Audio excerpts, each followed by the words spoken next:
Dear friends, मैं लाओ त्से की एक रोचक कथा आपके साथ में शेयर करना चाहती हूँ। जब लाओ त्से की ख्याति बहुत बढ़ गई, तब उनके शिष्यों ने, यहाँ तक कि राजा ने भी बहुत आग्रह किया कि उन्होंने जो जाना, जो अनुभव किया, उसे वे कहीं बताएं। लेकिन ताओ के ऋषि लाओ त्से सदा ही इनकार करते रहे, और जब आग्रह का जोर बढ़ा, तब इससे बचने के लिए एक रात चुपके से वह अपनी कुटिया क्या देश छोड़कर बाहर निकले। लेकिन देश की सीमा पर सम्राट ने उन्हें पकड़वा लिया और कहलवा भेजा कि बिना चुंगी कर चुकाए आप सरहद के पार नहीं जा सकते। सो चुंगी नाके पर ही चुंगी के रूप में यह अद्भुत उपनिषद उद्भूत हुआ, जिसका आरंभ ही इन शब्दों के साथ होता है, सत्य कहा नहीं जा सकता, और जो कहा जा सकता है वह सत्य नहीं है। और यह चुंगी चुकाकर फिर ताओ तेह किंग के ऋषि कहाँ अंतर्ध्यान हो गए, उसकी भी कोई खबर इतिहास में नहीं है, और यह भी उस संत के सर्वथा अनुरूप ही हुआ। कथा कहती है लाओ त्से सशरीर अनंत शून्य में लीन हो गए। यह ग्रंथ गागर में सागर भरने की अपूर्व और सफल चेष्टा है। प्राचीन समय के ज्ञानी अपनी बात अपना दर्शन सूत्र रूप में या बीज मंत्रों की तरह अभिव्यक्त करते थे। ताओपनिषद इस दृष्टि में भी अप्रतिम है। उसकी वाणी पाठकों को हमारे देश के संत कबीर की उलटबाजियों की याद दिलाती है। जीवन की आदिम सहजता और स्वाभाविक की निर्दोषता और रहस्यमयता की जैसी हिमायत की है, लाओ त्से ने यह कबीर के अत्यंत निकट पड़ती है। किताब की एक झलक। इसलिए यदि जीवन के रहस्य की अतुल गहराइयों को मापना हो तो निष्काम जीवन ही उपयोगी है। काम युक्त मन को इसकी बाह्य परिधि ही दिखती है। यदि योग्यता को पद मर्यादा ना मिले तो ना तो विग्रह हो और ना संघर्ष।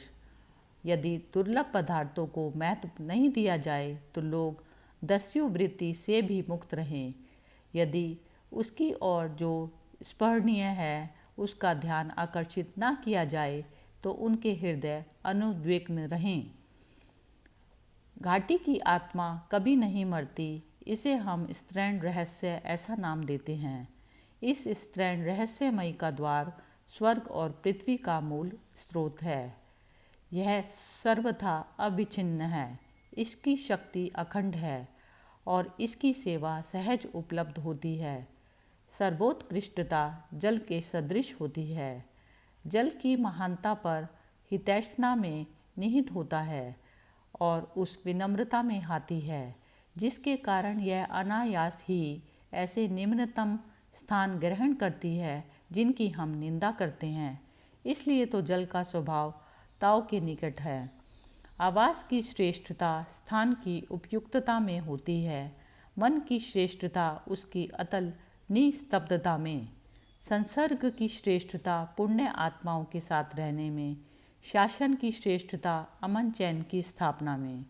कार्य पद्धति की श्रेष्ठता कर्म की कुशलता में, और किसी आंदोलन के सूत्रपात की श्रेष्ठता उसकी सामयिकता में है।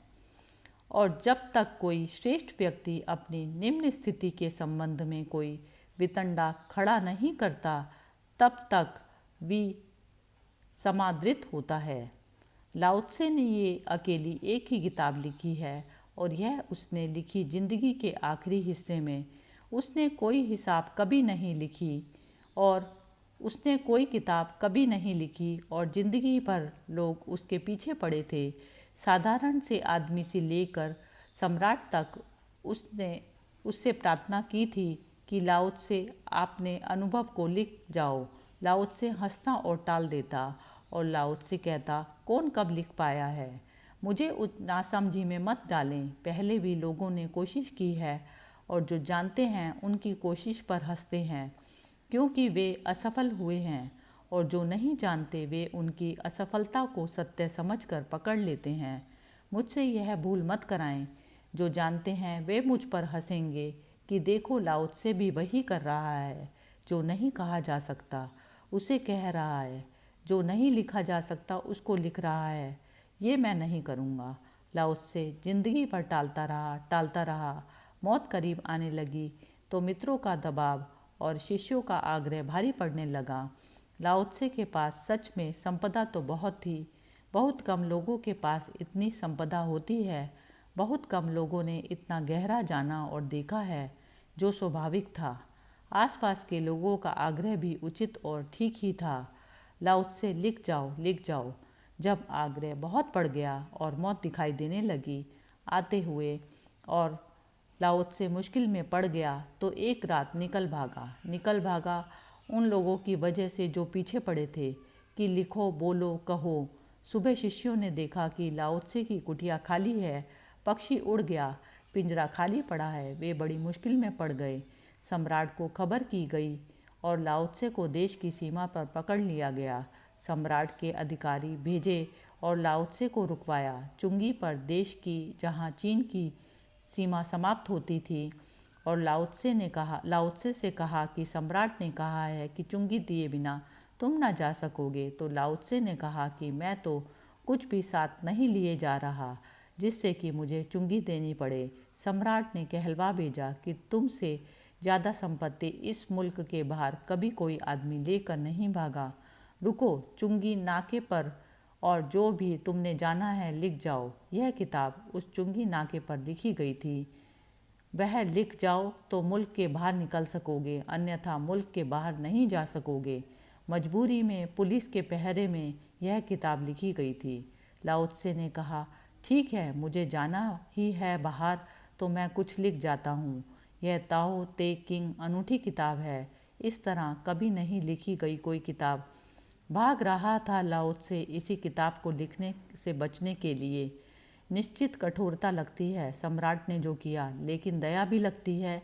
यह किताब ना होती तो लाओ त्से जैसे और लोग भी हुए हैं जो नहीं लिख गए, लेकिन जो नहीं लिख जाते उनसे भी तो क्या फ़ायदा होता है। जो नहीं लिख जाते उन पर कम से कम विवाद नहीं होता, जो लिख जाते हैं उन पर विवाद होता है।